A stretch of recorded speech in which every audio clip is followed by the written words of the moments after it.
Well, the school year just started, and thankfully, we have had no major issues, all minor issues. The little he said, she said, but looking at the data, we have had issues in terms of just conflict resolution, and we have implemented some things in the culture and changed the way some things are structured in terms of routines and 15. procedures, This and feels to allow us to create the type of culture that not only we desire, but the one that the kids deserve.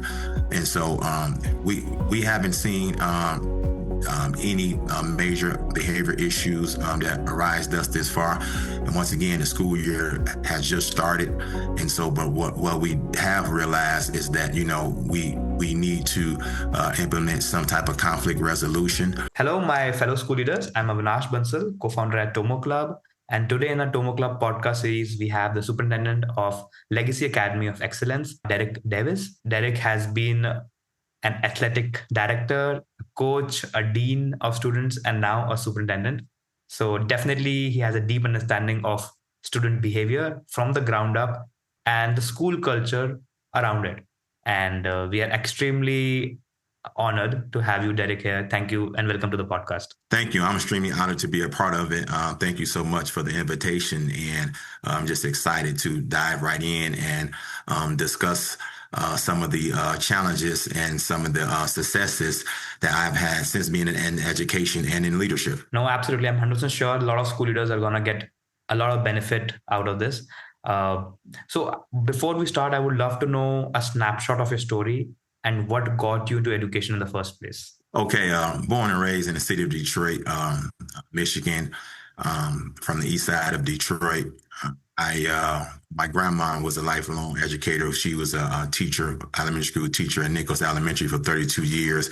My college basketball coach, Henry Washington, he was an educator, and he always used to stress the importance of education.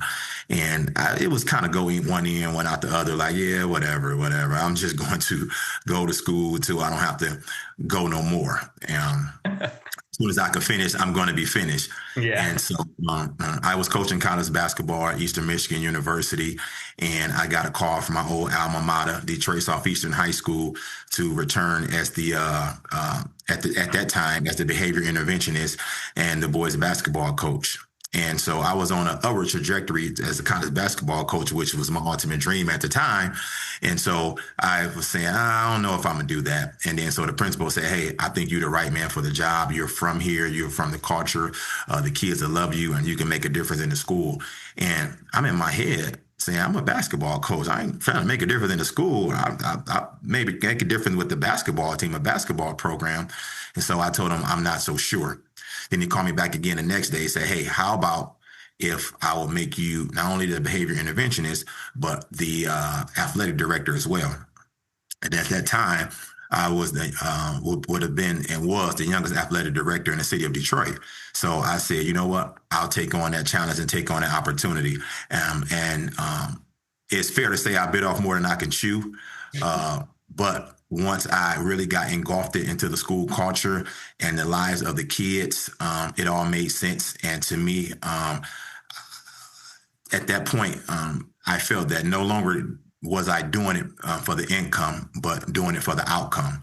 And so to be able to impact the life of students that was in my community at the time and place that I graduated from and the halls that I walked, it just made sense to me that this is where I'm supposed to be in education, impacting lives and transforming lives. No, that's definitely an amazing story. And I would say, education had to pull you some way or the other. And you got in, though you were resisting exactly. it. But exactly. This is a really fun story to know. But I'm glad you could find that passion, and otherwise you would have not rose to the level which you have through this ladder. So I want to understand, like, before we jump into the topic, you have an experience of both traditional public schools and charter schools, right? Absolutely. Yes, I have been admin in public schools and admin in charter schools. And The only difference is the name of this name on the buildings.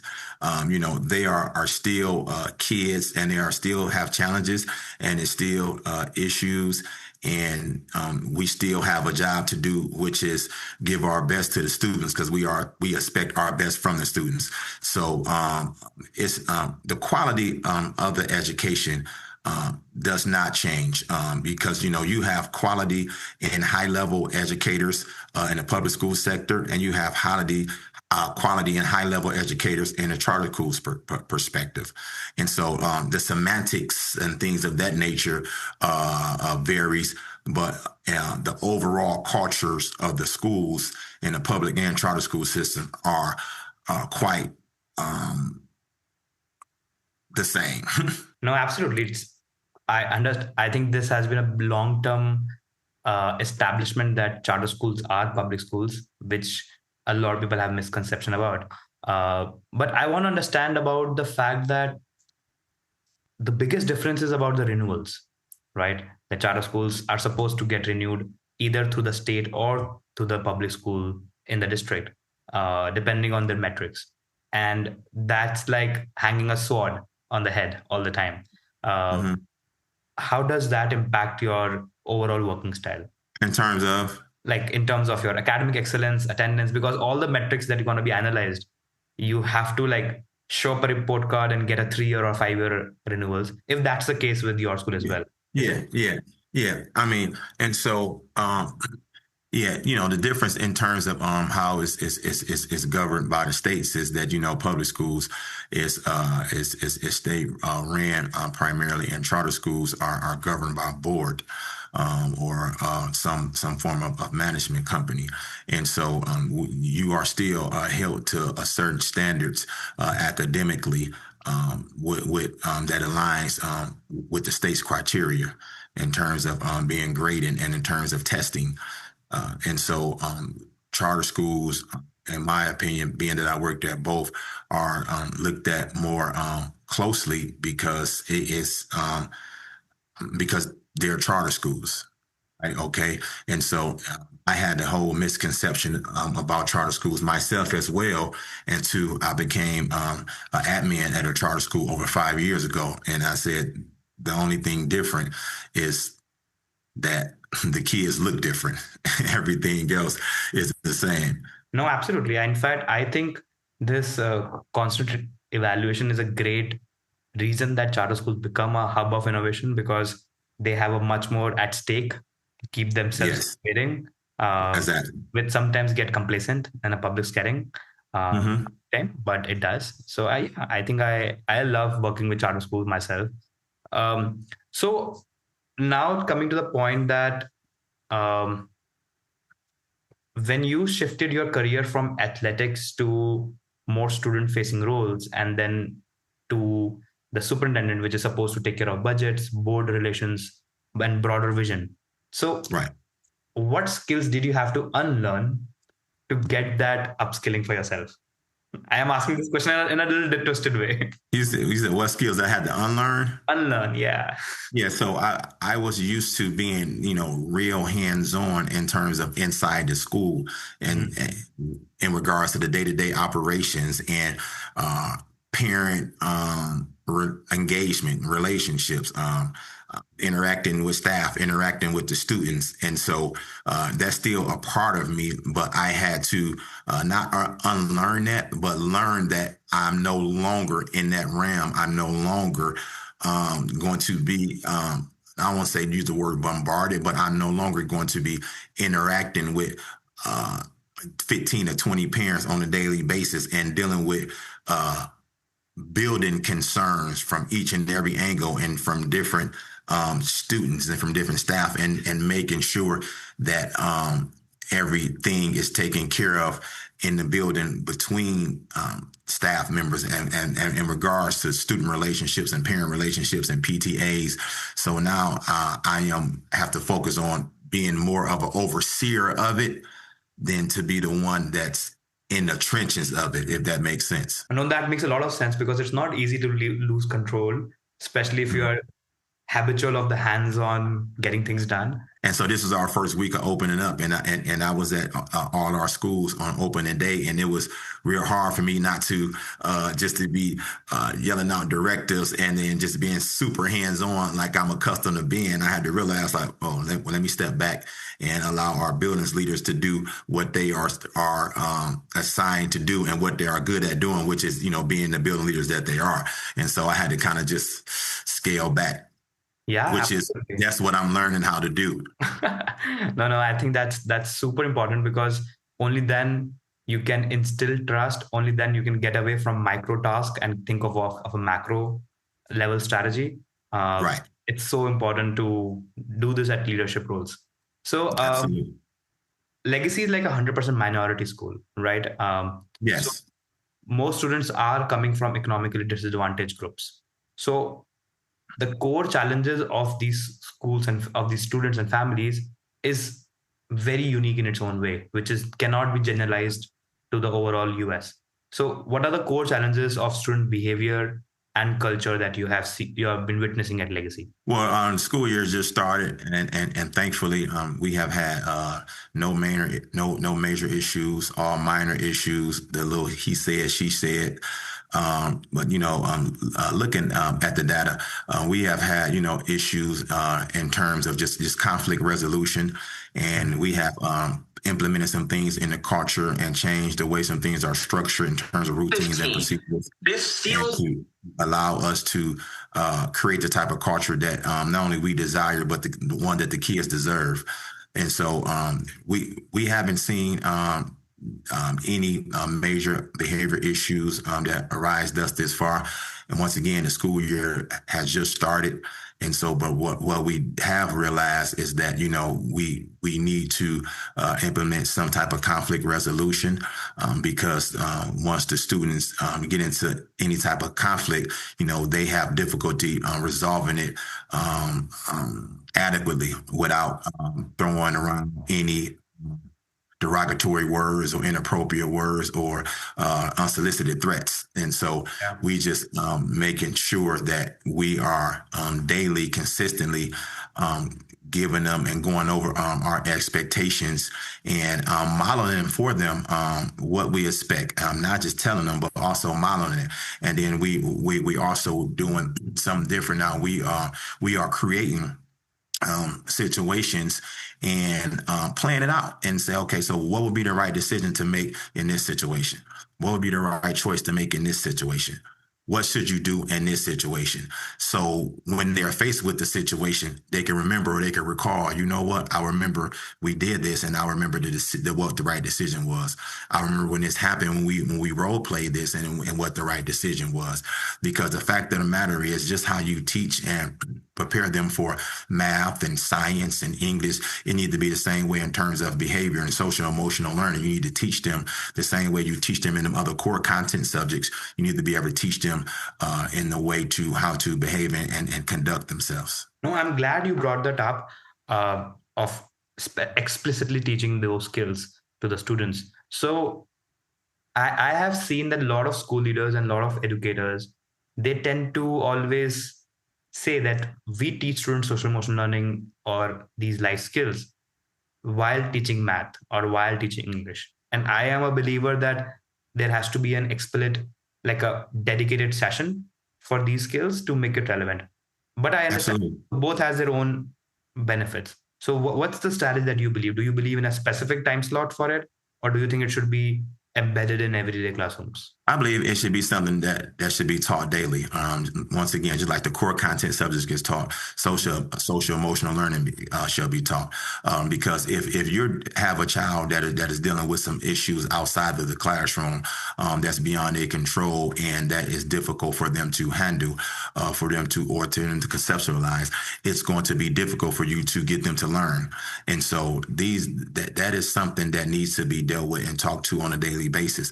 My last school, we created morning circles, and before the morning start, we would do restorative circles in the morning. And so, but it's a variation of circles, And so we would do morning circles, and we would talk about how we want our day to be. And that's something I implemented for the whole school to do. So each class will have to have a morning circle, and they would talk about how they expect their day to go, and how the things that they're going to do so that they can go to the way they expect it for it to go. Oh, that's great. We have that in a corporate also called morning stand up. And it's in a way, we kind of set the tone of Yeah. the day. And I think those kind of morning check ins always work, make Yes. people heard, help them strategize. So I'm glad. So were you able to implement that at Legacy as well? Well, we're in the process of implementing that here as well, because as you said, it's important to set the tone and establish the tone. And so, if I'm sitting up around and say, you know what, I'm going to have a great day. Why are you going to have a great day? And giving the reason to why you're going to have a great day. If your day starts to derail or to start to decline, you are to be reminded by your teacher or by your classmate, hey, you say he's going to have a great day, and this is why you say he's going to have a great day. And so I think it's good to, like I said, set the tone and speak that out there, because I do believe in the Bible, and it says life and death is in the power of the tongue. So I do believe, the kids, once they say they're going to have a great day, they put that in their spirit, put that in their mind, that they believe they're going to have a great day. But also they put it in an atmosphere, and it's a classmate right there, and it's a teacher, it's another educator right there. So it's someone there to hold them accountable so they can have that great day and remind them that they said that they were going to have a great day. And that's great. Apart from morning check-ins or these morning circles, do you have other sessions as well for the students on a weekly or a monthly basis? Well, we always creating something that is tailor made to fit the students' needs, whatever they are and whatever they may be. And so the answer is yes. So is it mostly intervention after some student get into a trouble, or is it like precautionary for everyone? It's proactive for the entire student body. Now, it is, and it always will be some students that need more or heavier support than others, and we do our due diligence and supporting them as well. But it's universal. It's student body, because we believe here at Legacy Academy to create an inclusive learning atmosphere and inclusive learning environment. No, absolutely, absolutely. In fact, there are a lot of programs out there which specifically create like a scope and sequence for these kind of skill sets, covering from conflict management to self-awareness, emotional awareness. So yeah, absolutely. I'm glad you are proactively working on these skills. What kind of like reduction in behavior referrals or office referrals did you see then you implemented some activities? Like, did you see a decline in referrals? Absolutely.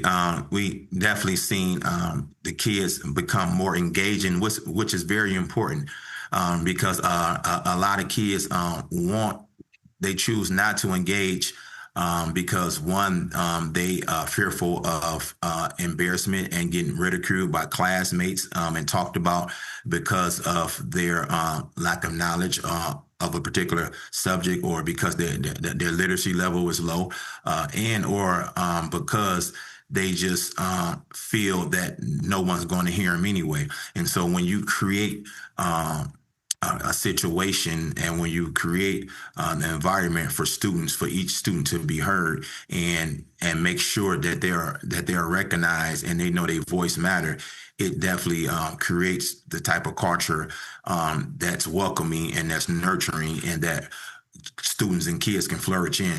No, absolutely. Also, I was reading about like Legacy is managed by National Heritage Academy, right? NHA. Ascension, Ascension Investment Group, yes. Okay, so like I want to understand the autonomy part. Like as a superintendent, how much like you truly hold. Like, are you able to instill your personal vision? Because it's a corporate mandated model. Yes, yes. Understand Absolutely. your Yeah. So Legacy Academy was founded by Dr. Emmanuel Anthony, who's a leader here in the Columbus community, and who believes firmly in education and empowering those people, not only that he employed, but those individuals who comes into his presence. And so he is owner of Ascension Ascension Investment Group, and I have been given full range and autonomy to come in and to implement the structure that needs to be implemented to continue to improve and fulfill the vision and the direction that the Legacy Academy of Excellence is already headed in. We have two schools. We have Columbus campus and we have Mansfield campus. The Columbus campus, our building leader is Miss Mackenzie Myers, and in our Mansfield campus, our building leader is Miss Carla James, and they both doing a phenomenal job. And we are growing at a fast rate. Legacy Academy is the only Black-owned and operated charter school in the state of Ohio, and we are doing some amazing things here. No, that's good to know, because a lot of the problem with a bigger franchisee system as well in the network, that everything gets approved by the central office. So in terms of adopting new programs, new initiatives, it becomes even more hierarchical and like get stuck in the process. So I'm glad you guys enjoy that kind of freedom to take independent calls and implement new programs. So that's good. Also, in terms of like behavior referrals, I want to understand the process. What happens next? Like if somebody is referred to an office, what's the intervention methodology? How do you guys like plan the support, and how do you create an exit ticket for a student after the skill is learned? Yeah, and so we have a behavior matrix that we follow, and we also have wellness groups that's in the school during the course of the school day that help us to support the students who may have any type of challenges they may face, social emotional learning. And so after meeting with the student and going over what needs to be go over to develop them in that area that they may be weak in or struggling in, then we test them. We test them instantly, just to not only regurgitate or recant what it is that we just went over, but create a scenario for them and ask them how would they react or respond, or what choice would they choose given that given scenario. And then once they give a correct, adequate answer, then they'll be allowed to go back to the classroom and to practice what they've just been taught. And they'll go back to the classroom with that paper of what they've been taught and answers they've been given. So they will have it on them whenever they face with that situation, but also for their record purposes, so they know that they can feel, I won't say some sense of accomplishment, but say, you know what, I know how to handle this situation. Here's a proof right here. No, absolutely. I think that's a very beautiful strategy, that there's a proof of getting over that missing element, and you're upskilling yourself in that. A very interesting part, because like honestly, I've been talking to a lot of schools about the behavior management aspect. So when we look at the school funding formula, right, there is a component of attendance, there's a component of academic performance, which defines the majority of the funding that you get per student. Is behavior scores, discipline data also a part of this formula? No, it's not. But behavior is something that it is something that is very. It is not addressed enough. Okay, it's because behaviors, if not addressed and if not appropriately given the strategies and the routines and procedures, then it can just blow up. Literally. And if you have a school that's battered and in the behavior issues, then you have a failing school. And so it's really important to not only address behaviors, but stay on top of behaviors, because if there's a whole lot of behavior issues, then that means it's not a lot of learning going on. Yeah. And so that's why it is critical and imperative that behavior issues not only get addressed, but you take a proactive approach and let it be known to the school body and to the parents and the community that your expectations are your expectations, and behavior issues will and are going to be immediately addressed, and they are always unacceptable. And that makes a lot of sense, because even though it may not be directly a part of the funding formula, so it might not be defining the success metrics of the school, but it indirectly does, because if there are behavior issues, if there are situations of security issues or violence in the school, it will reduce students' sense of belongingness. It will reduce students' attendance, and hence everything will impact academic score. So it's all very closely connected. Even if we try to look them into silos, we cannot. Yeah. Behavior and culture, it goes hand. I'm saying culture uh, and academics go hand in hand. Behavior and academics go hand in hand. Yeah. The ABCs. A is academic and B in behavior. So it's right after academic. And so it's that close because it's that important. No, absolutely. I actually never heard about the ABC, so this is the first time I saw that. Now it does make sense. Uh, Also, I want to understand like your school is K to 8, right? Say that again. Is it kindergarten to 8th grade, right? Yes. So, how do you guys transition out the student? Is it a high school that you guys refer to um, around your neighborhood, or how does it happen? No, so both of our schools are K through 8, and our amazing staff and the programs that we provide, and the way our school is set up, we get kids from all over the Columbus area and all over the Mansfield area, and so though most of our kids are bused in through the transportation services provided by the neighboring districts, and so that's how we get kids. We have an agricultural component here at the Columbus campus where we got our own greenhouse, so we have kids growing their own fruit, growing their own vegetables. So we offer things that other schools don't offer because we believe in our kids, and we believe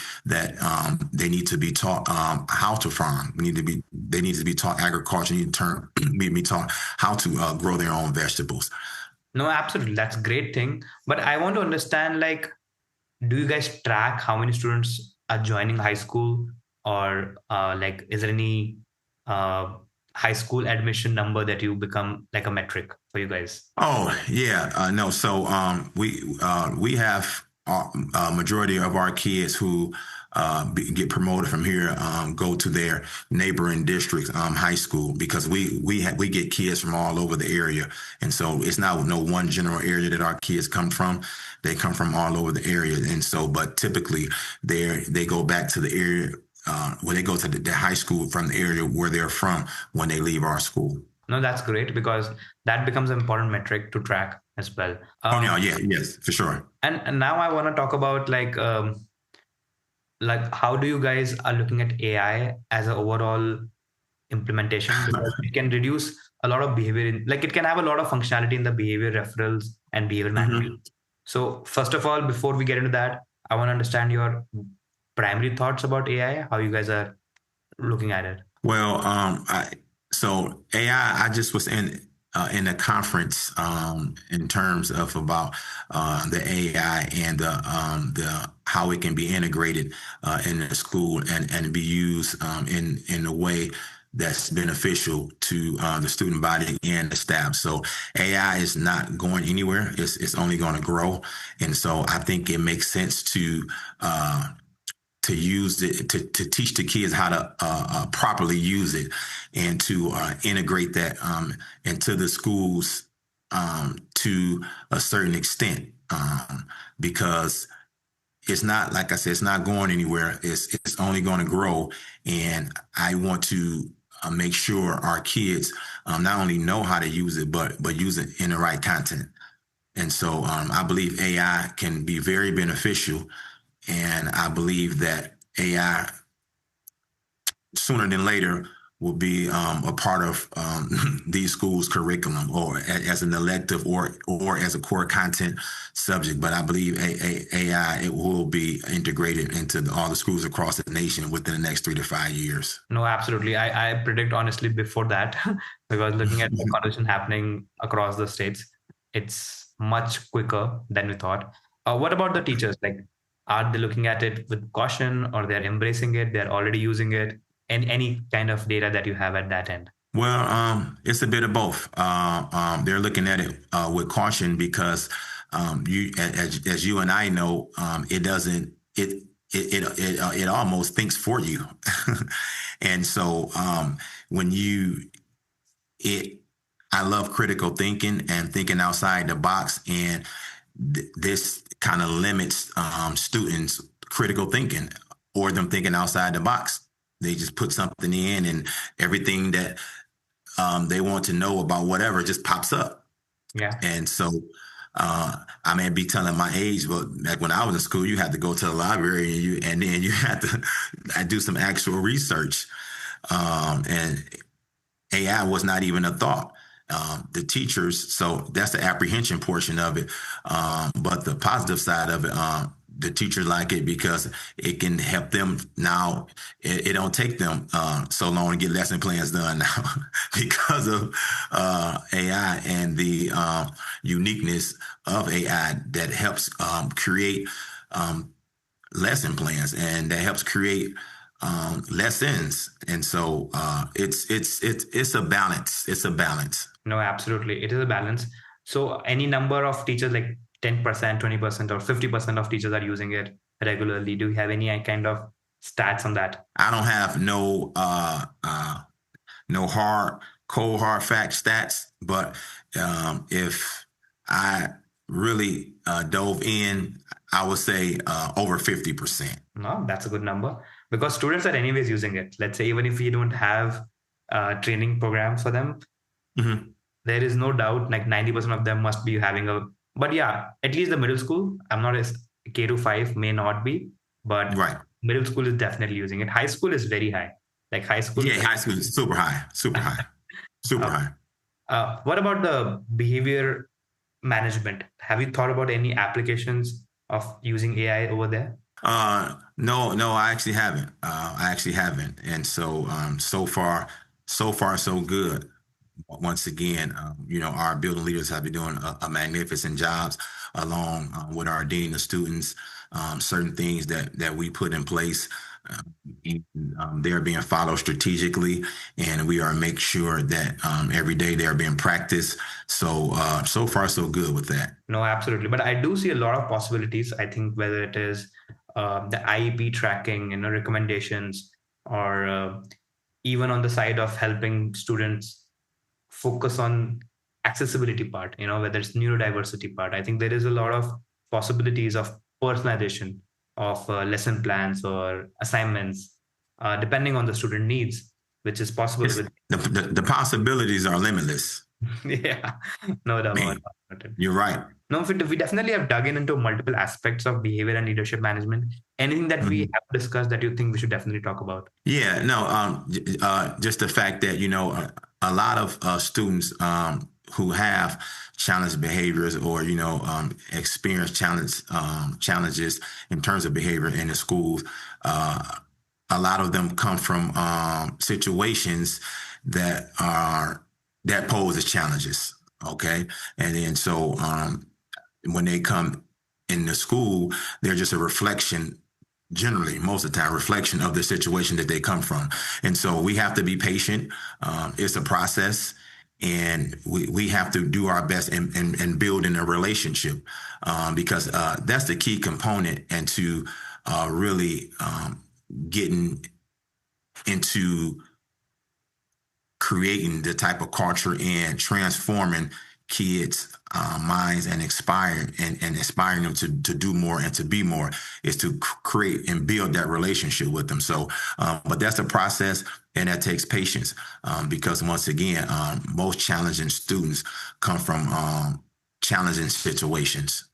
No, And they are, and their behaviors and is a reflection of the situations that they come from. no, absolutely. No, thank you so much. I think it was a very insightful discussion overall about legacy, and I'm sure this is going to help school leaders out there for sure. Yeah.